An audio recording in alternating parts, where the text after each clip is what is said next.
Hello and welcome to Meet the Candidates on WCMU. I'm David Nicholas, and we welcome Gretchen Whitmer, the Democratic candidate for governor of the state of Michigan, an office that she won election to in 2018, now seeking re-election to a second four-year term. Governor, thanks so much for joining us. Thank you. Good to be with you. As you seek re-election, we certainly, in looking back over the past 4 years, your first term, there were so many initiatives going into that and everything impacted by COVID-19, and rightly so for the attention that had to be paid to that. Are there now, as you look back and reassess, one or two initiatives that you feel need the most work or the most attention should you be elected to a second term? Not to say that they weren't handled at all, but need a little more focus just because COVID-19 dominated so much of that term. Oh, yeah, absolutely. I mean, there always are, right? No matter pandemic or not, there will always be important work that we need to do together to keep Michigan on the cutting edge. We have made really incredible investments in public education. We need to take that to the next level and make sure that we turn those investments into making Michigan a top 10 state for literacy. We have announced record investment when it comes to advanced auto manufacturing. We're the #1 state in the nation for clean energy jobs. This is a great strength, but it also is a foundation from which we can take it to the next level.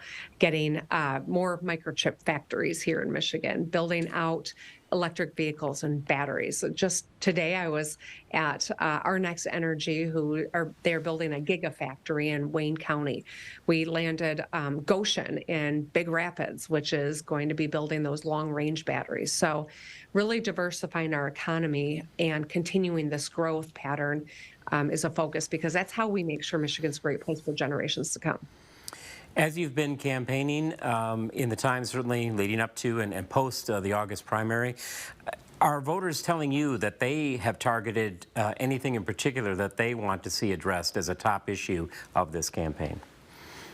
I think, what I often hear from voters is, it's the fundamentals, right? We know that there are a lot of issues that will inherently be divisive, but the things where we can find common ground generally are those fundamentals: good education, great job opportunities, pathways, that bring down the cost of tuition so more people can get skills on our campuses across Michigan, access to healthcare and individual reproductive rights. These are the things that I hear regularly as I get across our state in every community. And so that's what I think we'll continue to center my work on. And let's begin with the question of the reproductive rights. Obviously, Prop 3 is on the ballot, and the voters will be casting their votes on that. Pending the outcome of that vote, does the action of the Dobbs case, the language therein, and as it has referred back to the 1931 law, has this sequence or timeline, if you will, brought up any other concerns you have regarding health care across the board, whether we're talking about specific issues of women's health care or health care in general that now are more front and center because of this current state of events? Yeah, I mean, you combine pandemic with the Dobbs decision to rip 49 years of precedent out of the books and rights away from women. That is creating a real situation where women aren't able to get the health care that they need. We know that a lot of people have left the practice of medicine because they're burnt out after the last couple of years and they're not treated with the respect that they should be. And so we've seen people leave. You add that to the possibility that Michigan could revert 91 years and take these fundamental rights away from women, it's going to be harder for us to recruit people in the medical field to Michigan in the first place, because you got doctors and nurses who can't do the job. I worry too if we aren't successful in locking in reproductive rights. What does that mean on our campuses where medical professionals are being trained? They won't be able to get trained in this advanced medicine to care for women and their reproduction. So I think that there are so many consequences from this that maybe aren't immediately apparent, but when you think about it, you can see this is an issue that will have a huge economic impact for our state generally, and obviously for women in the state. The economics have changed and shifted dramatically because of the experience of the pandemic. And you mentioned the burnout amongst healthcare. We certainly have seen that amongst educators as well. And overall, a shift and a shortage in many areas of the workforce. How are we poised? What do you propose to make sure that we have an adequate and well-trained workforce moving ahead for whatever degree of still a changing and shifting economy we have? Yeah, so when I took office, we were one of only 5 states in the nation that had not set a formal goal for skills attainment. So I set one. So we're going to hit 60 by 30. That's 60% of our adults with a post-secondary certificate or degree by 2030. When I took office, we were at 45%, despite a pandemic and a polar vortex and 500-year flooding events and all the other stuff we've had to navigate. We've made real progress. So we created a couple of tuition-free training opportunities. 180,000 Michiganders have signed up for them. The Michigan Reconnect or Futures for Frontliners.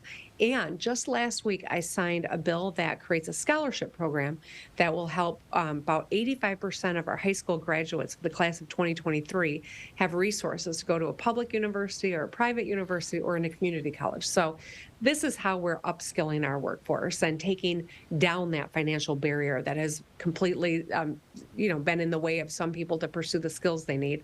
It's good for our economy and it helps individuals get those skills so they can get a good paying jobs here in Michigan. Do we still face any concerns or lingering effects of the younger school-age children from the time in the pandemic and remote learning and all of that upheaval in terms of loss of progress as they are coming through those critical years in terms of trying to catch them back up to the levels that they should be at moving forward? Yeah, so education is, that's been such a priority of my administration pre-pandemic, but certainly during and in the wake of the pandemic. We know that our kids have, we had to take kids out of school. They were out for 3 months. It was a long 3 months. I know, parents who are trying to make sure their kids stayed on track, our teachers who are working so hard, but it took a toll. The social, emotional, academics, all of which were impacted by that need to get kids out of school to keep people safe. So what we've done is we've put a lot of resources into tripling the number of literacy coaches. We have individualized tutoring that is now available, dropping class size, supporting teachers and student teachers to go into the profession in the first place. This is how we best help get our kids back on track. Our statewide goal needs to be a top 10 state for literacy. We all have to rally around that goal and make sure that we meet it. And I think with the investments we've made, we've shown that we're serious. We've increased that the environment has been improved so that we can reach that goal, but that's got to be our focus. Investments certainly that were aided by not the fortunate circumstances of the pandemic, but the unprecedented investment from Washington and still a very large budget surplus from which to work with. The debate throughout much of that money coming into the state was making sure that they were one-time investments and not something that wouldn't be sustainable once those dollars are gone. What are the investments and the targeted areas, the concerns, the initiatives, and the priorities you think we still need to make? Well, I appreciate the way that you phrased that. I think that's important for people to know, right? We did get a lot of resources from the federal government. We also have gotten our credit rating upgraded. We've paid down $14 billion of state debt and amassed a record rainy day fund. We've been very fiscally responsible. We delivered a historic budget and left some money on the balance sheet. For those one-time dollars that we've not yet spent, I would love to focus on small business that is still struggling to get back on track with everything of challenges of the last couple of years with the COVID relief dollars and with other one-time dollars that are on the books. I think that this is how we fund that individualized tutoring program that I have proposed in front of the legislature. I'd also love to give retirees a bit of relief by repealing the retirement tax. And if we could triple the earned income tax credit, that would help 700,000 families who are working full-time but don't make enough to take care of the fundamentals with inflation. That puts about $3,000 in the pockets of 700,000 families. Those are homes to 1 million of our kids. That's half the kids in the state live in homes that I've just described, and that's how we help people. Is there a confidence that after the one-time investment and a continued rebound of our own state economy, that for these programs that will need some foundation and legs underneath them to keep going, that we'll have an economy that will in turn continue to be able to fund initiatives such as these?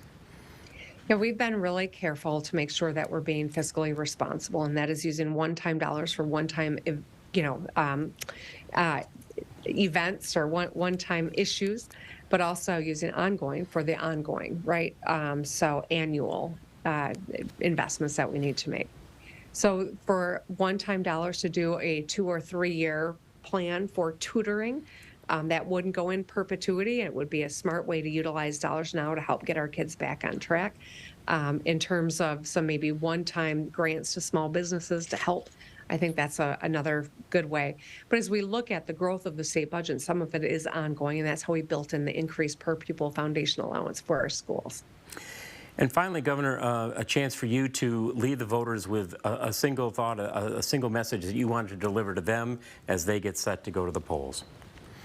You know, it's been a tough 4 years, but we've really made some progress on some important fundamentals, landing future economy job investment in Michigan, ensuring that we are creating opportunity for our kids by investing in their education and bringing down the cost of higher education so more people can get skills. We can't afford to go backward, whether it is on reproductive rights or voting rights or any of these fundamentals. So the question in this upcoming election is, are we going to put our foot on the gas or are we going to go backward?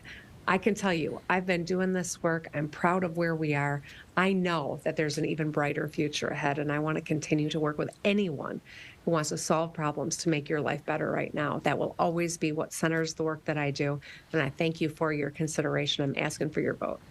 Well, thank you for the time spent on the issues and speaking directly to those prospective voters. We wish you best of luck the rest of the way of the campaign, and thanks again very much for joining us. Yeah, thank you. Good to see you. We have been speaking with Gretchen Whitmer, the current sitting governor of the state of Michigan, seeking re-election to a second 4-year term. I'm David Nicholas on behalf of all of us here at WCMU, urging you to go out and cast your vote on Tuesday, November 8th. All qualifying candidates were invited to participate in this series. Following the redraw of Michigan House, Michigan Senate, and congressional districts, check with local officials to make sure you are properly registered. Election Day is Tuesday, November 8th.